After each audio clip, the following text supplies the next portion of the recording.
Key member on the Youth and Sports Committee is Honorable Kobi Mensah-Woyemi. He's MP for South Tongu. He's joined us on the line. Honorable, you're welcome to Eyewitness News. Thank you very much, my brother.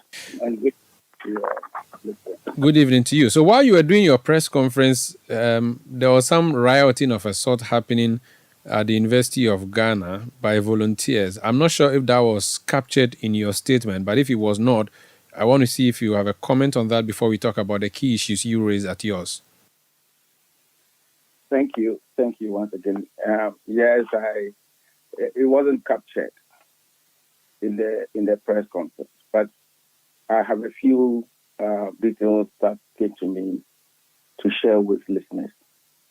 That the volunteers actually are not happy as we speak because those who engage them haven't fulfilled their part of the bargain. And actually, they were promised that they were going to be given at the end of the event certificate each and 5 T-shirts of different colors, TNT, and also I think they said they were promised $60 per day. And so for the 23 days, and that works to about roughly 23 times 60 per each person. And to some of them, they felt there have been some plan to segregate. There are those that are closer to those engaged them, known as party people. And so they are being treated well, and some are not. And so it's quite a chaotic situation. But then the last call that came to me before we are engaging now indicated that they've been invited to come and take their money, and that the decision finally was to reduce whatever that was due them to 200 cedis for each of them.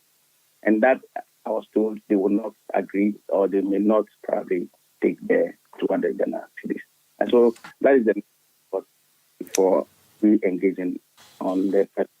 I see. But you had a bigger concern, $240 million. Talk to us about what your concerns were.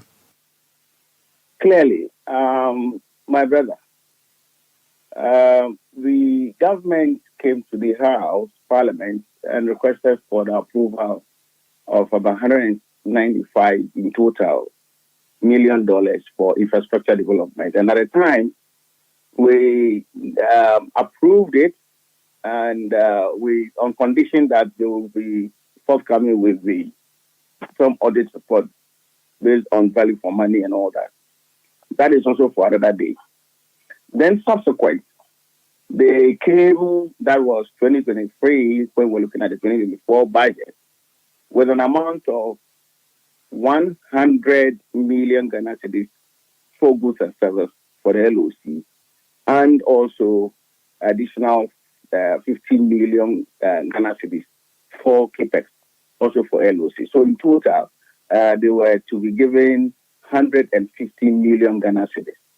And so when you add the two, apart from the infrastructure development, and for what they call some general expenses that they think LOC intends to undertake or would be undertaken. And so they are allocating a whopping amount of 48 million Ghana cedis. And we got to know that when the minister came to Parliament to inform the members about the on the commencement of the event. And so we were not happy looking at what we had earlier approved, which was a total of 150 million Ghana cedis, which went to about 12 million Ghana cedis. And so where from the extra 36 million Ghana cedis that they are going to be spending. And so the whole thing looks quite not correct in the way we thought that government would be more prudent and knowing very well the situation the country finds itself and all that. And so and some of the assurances we got from them when we met them and then the LOC, that they were doing everything possible to save even money for the country and that they were doing their best. we do not see that really happening.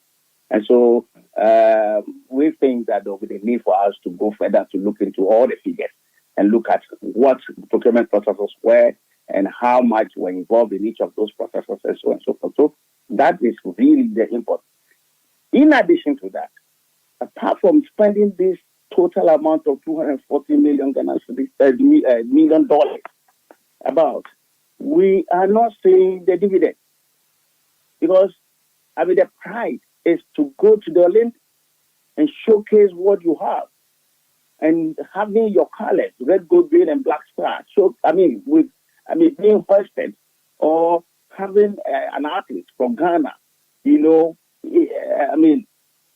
clad in the red, gold, green, and showcasing what Ghana is has to offer the rest of the world in terms of tourism, business, and networking, and all of that. Unfortunately, we have ended this event, and after spending $240 million, we haven't qualified, not even a single event, for the Olympics. And that is really an indictment. And what is even worrying, and but we took some medals, some pretty decent medals, and it's almost like all is well that ends well, and it appears we ended well, and so there was jubilation across town. Didn't you see that? my brother, clearly I was going to go to that. What happened in terms of the medal table? We saw the arm wrestling. arm wrestling, for instance, giving us about 41 medals. This is an event that is not known to many of the countries. Out of 52 countries, only 8 participated in it. And it's been introduced into the Continental Games for the first time. And you also notice that even in the course of the event, many had dropped out. And so it became only Ghana affair. So you saw Ghanaians competing against Ghanaians. And it wasn't that competitive as you would want to see. And it's alien to the Olympic Games. That is to say that, it's not one of the Olympic known events to be competed in.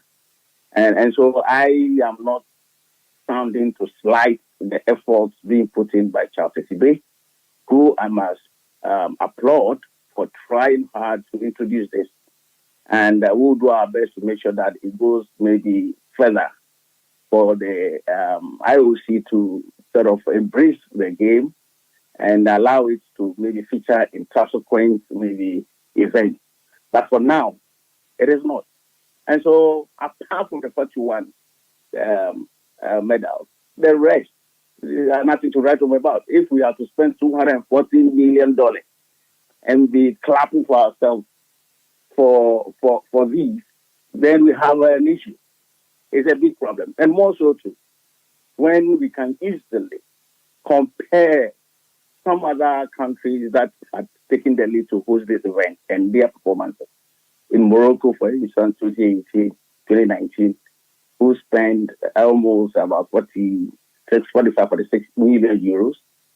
And saved so much money and came out so well.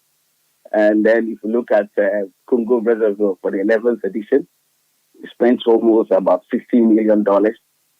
And they had some wonderful edifices as a legacy.